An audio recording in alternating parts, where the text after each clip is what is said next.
Apakah Andika sahabat karib Mayang Sari? Bukan. Bukan. Kenapa tidak? Sudah putus hubunganku dengan company dan kalian semua.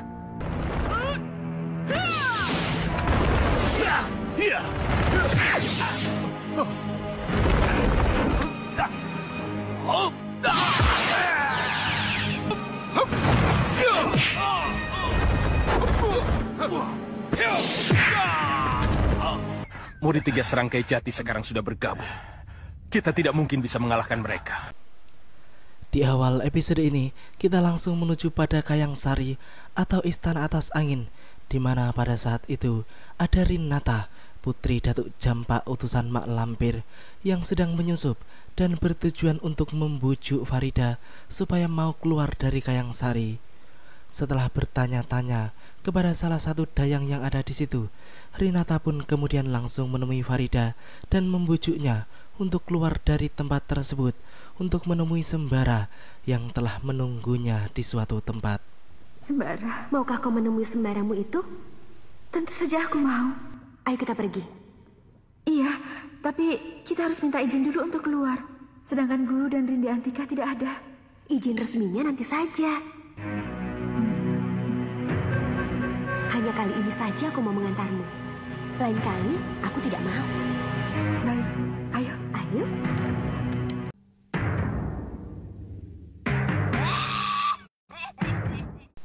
Akhirnya, Rinata pun berhasil membawa keluar Farida dari Kayang Sari. Mak Lampir yang menyaksikan itu semua pun menjadi sangat senang atas keberhasilan utusannya. Nenek tua itu pun kemudian menyuruh Mardian untuk menaklukkan Rinata supaya ia bisa mendapatkan keturunan dari putri Datuk Campak yang tergila-gila pada Sembara itu. Sebab redengkot aliran sesat tersebut telah memiliki rencana besar nantinya, yaitu untuk menjadikan anak atau keturunan dari Rinata dan Mardian sebagai makhluk yang paling sakti di jagat raya. Setelah Rinata sampai di gua, ia pun tidak menemukan Mak Lampir di sana karena memang si Lampir telah pindah tempat setelah gua itu disatroni oleh Kirangga Sanga. Ia pun kini menjadi bingung kemana harus mencari nenek tua tersebut. Di waktu yang tidak terpaut terlalu jauh, tiba-tiba datanglah Kalagondang di gua bekas Mak Lampir. Salurkan tenaga saktiku ke Pasu Benggala si Lampir. Kurang ajar. Ada apa dengan Pasu Benggalaku ini? Kurang ajar. Jangan-jangan ini perbuatan Kalagondang. Sebab hanya dia yang bisa melakukannya. Dia memiliki kaca lopian. Celaka kalau dia sudah ikut campur. Nenek! Nenek di mana?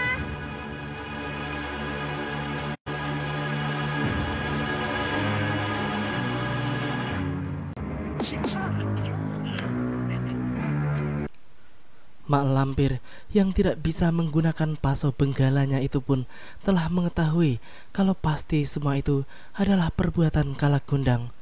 Ia pun kini tidak bisa mengetahui kalau Farida telah berada di tangan Kalagondang. Sementara itu, Rinata yang kehilangan Farida pun menjadi kebingungan sendiri, sedangkan Kalagondang di saat itu pun menyamar menjadi Farida untuk mengelabui Rinata dan Mak Lampir. Farida palsu itu pun kemudian menemui Rinata, sehingga Rinata pun kemudian kembali mengajaknya untuk menemui Mak Lampir. Di sisi lain, tampak Datuk Ranggasana dan Rindi Antika yang sedang berjalan mencari Mak Lampir di sekitar tempat tersebut. Mereka pun kemudian dikejutkan oleh keberadaan Farida yang sedang berjalan dengan orang yang tidak mereka kenal. Bukankah itu Farida? Iya, bersama siapa dia? Aku tidak kenal. Kita awasi mereka. Kita lihat dari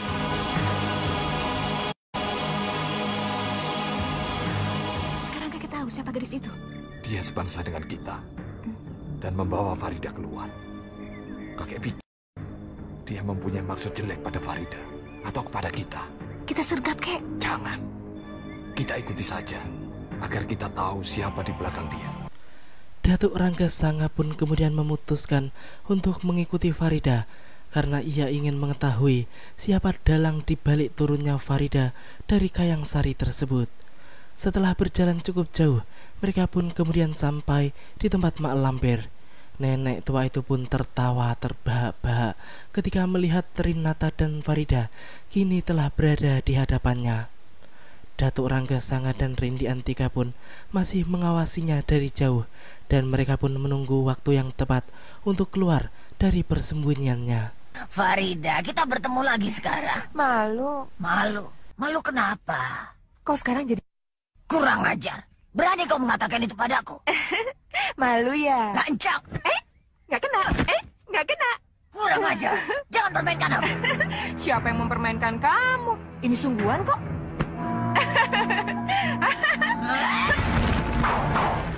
Ya, Mak Lampir pun sangat marah karena dipermainkan oleh Farida. Ia pun kini menyerang Farida palsu itu dengan ganas. Farida pun dengan mudah menggagalkan semua serangan-serangan Mak Lampir, sehingga membuat nenek jahat itu bertambah marah disertai rasa penasaran yang mendalam. Bagaimana mungkin Farida bisa menjadi manusia sesakti itu?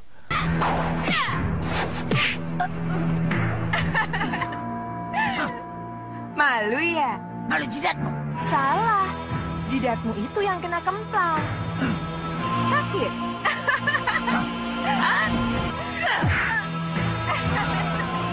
Mati kau.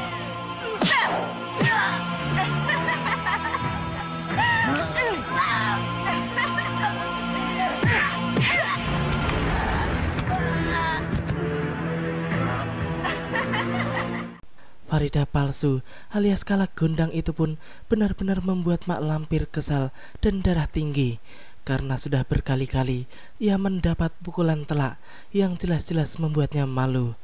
Ditambah lagi ejekan-ejekan Farida yang benar-benar membuat kupingnya panas. Namun kemudian ia pun berhasil menyerangkan pukulan telak di tubuh Farida yang membuat gadis itu tersungkur. Mak Lampir pun langsung tertawa lepas ketika melihat lawannya itu tergeletak di tanah. Namun tawanya itu pun terhenti karena mendadak saja muncul Sembara yang langsung menyerangnya dengan cemeti Amarasuli. Sembara, Kek.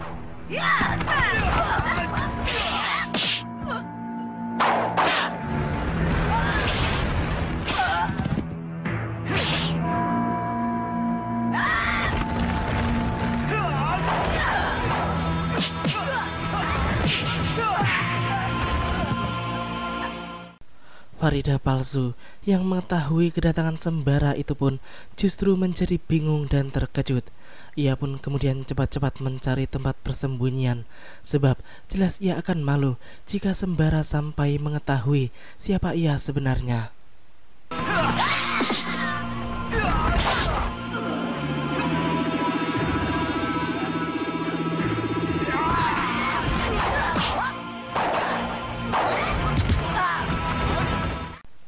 Sementara itu, pertarungan Sembara dan Mak Lampir pun langsung dalam tempo yang tinggi dengan menggunakan ilmu-ilmu pamungkas masing-masing.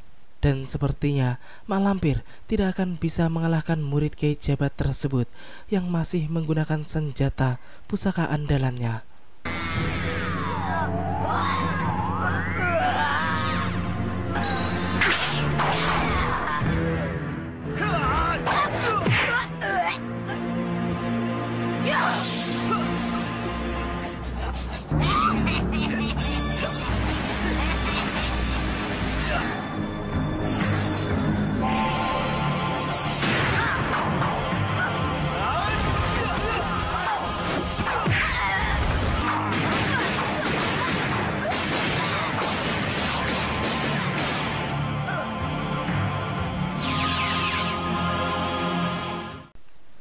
Setelah Mak Lampir kabur dan menghilang, Sembara pun kemudian segera mengejar Farida yang berlari ke arah hutan. Rindi Antika dan kakeknya pun tidak tinggal diam. Mereka pun kemudian mengejar Mak Lampir yang kabur entah kemana. Mak Lampir yang kabur membawa Rinata pun ternyata kembali menuju gubuknya di mana Mardian telah menunggu. Ia pun kemudian memberi Rinata sebuah ramuan yang akan membuat gadis itu tergila-gila kepada Mardian serta menuruti semua perintahnya. Setelah meminum ramuan tersebut, Rinata pun melihat Mardian sebagai sembara, sehingga ia akan menuruti semua yang diinginkan oleh manusia harimau tersebut. Kakang Sembara. Sambutlah Mardian. Aku minta bantuan kalian. Marilah bersamaku menyebar kegelapan di tengah kehidupan manusia. Korong, Kojor, Jibrut, Kuplak, majulah. Kalian harus bisa memberi benih yang hebat di rahim Rinata. Merekalah yang akan menjadi bapak-bapaknya. Mendidik keturunan Rinata dan Mardian sehingga benar-benar menjadi makhluk lanang jagat. Dia akan kujadikan muridku yang menguasai dunia ini. Sementara itu, Farida asli yang ditinggalkan oleh Kalagondang di tengah hutan pun kemudian siuman. Ia pun tampak bingung karena tiba-tiba ia sudah berada di tempat yang sama sekali tidak dikenalnya. Sedari tadi, tingkah Farida yang kebingungan itu pun tidak lepas dari pengawasan Datuk Jampak yang secara kebetulan berada di sekitar wilayah tersebut. Ayah Rinata yang penasaran dengan keberadaan seorang gadis dari kalangan manusia di tengah hutan sendirian itu pun kemudian mencoba untuk menemuinya. Ia pun menawarkan bantuan kepada Farida untuk keluar dari hutan tersebut. Namun Farida pun bingung sebab ia tidak tahu harus kemana. Datuk Jampak pun kemudian berusaha menenangkan Farida, sehingga calon istri sembara itu pun kemudian menceritakan asal-usulnya hingga kisahnya yang membuat dirinya bisa sampai di tempat itu sendirian. Kalau tidak salah, Bapak sendiri pernah bertemu dengan Sembara. Dia bersama kawannya. Ah, Basir? Iya, seorang lelaki gemuk. Betul. Kalau begitu, Bapak sudah pernah bertemu calon suamiku. Di mana ketemunya? Di hutan. Anak tetap mau mencari Sembara? Benar. Aku nasihatkan jangan dulu. Perjalanan panjang yang tujuannya tidak pasti sangat berbahaya bagi anak. Jika anak percaya, Bapak ingin memberi sedikit pertolongan. Pertolongan apa, Pak? Tempat tinggal sementara sampai Nak Farida tahu pasti di mana Sembara berada. Mari ke rumah Bapak dulu. Nanti akan Bapak ceritakan lebih jelas lagi. Terima kasih, Pak. Kini kita kembali lagi kepada Datuk Ranggasanga dan Rindi Antika yang sedang mencari mak lampir. Mereka pun kemudian justru bertemu dengan Panglima Kumbang, yang kemudian terjadilah kesalahpahaman di antara mereka karena kakek Rindi Antika itu mengira bahwa Panglima Kumbang adalah mak lampir. Pertarungan pun terjadi di antara mereka. Panglima Kumbang yang tiba-tiba diserang pun mencoba untuk menepis seluruh serangan-serangan ganas tersebut. Namun beruntung, sang datuk dan cucunya itu segera sadar kalau yang mereka hadapi adalah Panglima Kumbang. Kami kira Andika adalah mak lampir. Kisanak sedang mencari mak lampir. Mak lampir sekarang sedang bersama Mardian. Masya Allah. Ada apa, Panglima? Rinata salah seorang sukuku. Kenapa dengan dia? Dia sedang bersama Mardian dan mak lampir. Cepat Kisanak, pergilah ke sana. Kemana? Pinggir hutan Watu Gamping. Pergilah sebelum terlambat. Ayo. Hati-hati, Datuk. Kini kita kembali lagi menuju pada Farida yang pada saat itu telah berada di kediaman Datuk Jampak. Di sana, Farida pun melanjutkan ceritanya tentang Sembara dan juga istana Kayang Sari. Datuk Jampak pun merasa bahwa Farida begitu beruntung bisa berguru dengan Datuk Ranggasanga yang terkenal sakti mandraguna.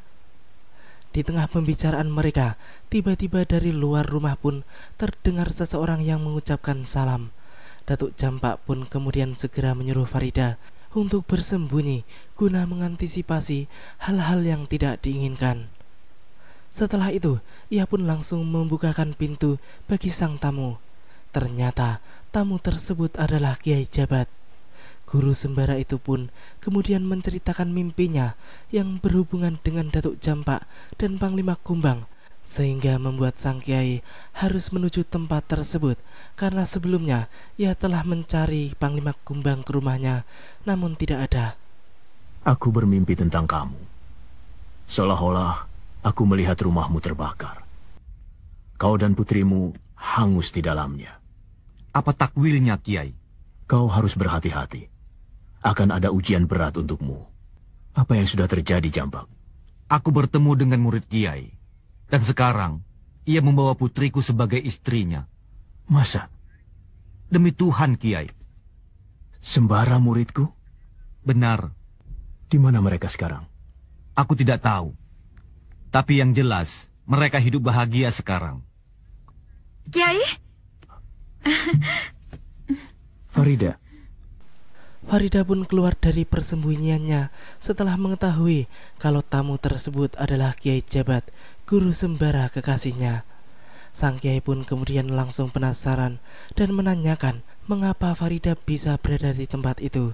Sebab yang ia tahu bahwa terakhir kali Farida sedang berada di istana atas angin Wak Bayau. Datuk Jampak pun kemudian mengemukakan alasannya mengapa ia sampai membawa gadis itu ke rumahnya.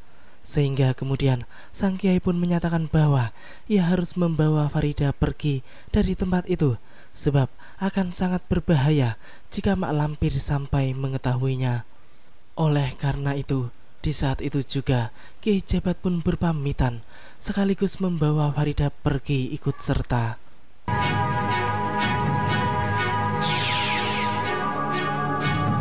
Kakang Gembong! Ketiwasan Kakang, Putri Burinata jatuh ke tangan Mak Lampir. Kau jangan macam-macam, adik Panglima Kumbang. Kakang ingat kejadian 3 tahun yang lalu, waktu kita menjatuhkan hukuman kepada Mardian. Iya, karena dia membunuh warga kita. Dia ingin bebas dari kutukan itu. Satu-satunya jalan, dia harus kawin dengan perempuan dari bangsa kita. Rahasia itu diketahui oleh Mak Lampir. Sebab itulah dia berusaha mengambil seorang gadis dari bangsa kita. Dan dia berhasil menipumu, Kakang Datuk. Tobat! Ini rupanya takwil mimpi Kiai Jabat. Kiai Jabat? Tadi dia kesini untuk menjemput Farida. Akhirnya, Datuk Jampak yang keras kepala itu baru sadar serta menyadari kalau yang dilakukannya selama ini adalah sebuah kesalahan besar. Dan lebih besar lagi karena ia tidak mengindahkan peringatan sang Panglima. Ia pun kemudian bertekad untuk membebaskan anaknya dari cengkraman Mak Lampir. Namun, ia juga menyadari kalau ia dan Panglima tidak akan mampu menandingi kesaktian Ratu Golongan Hitam tersebut. Panglima Kumbang pun kemudian mengatakan bahwa jalan keluarnya hanya satu, yaitu mereka harus menemui Sembara untuk meminta bantuan. Ilmunya terlalu tinggi. Satu-satunya orang yang bisa mengalahkan Mak Lampir adalah Sembara. Sebab dia memegang cemeti Amar Rasuli yang sangat ditakuti oleh Mak Lampir. Kalau begitu, ayo kita cari Sembara. Baik.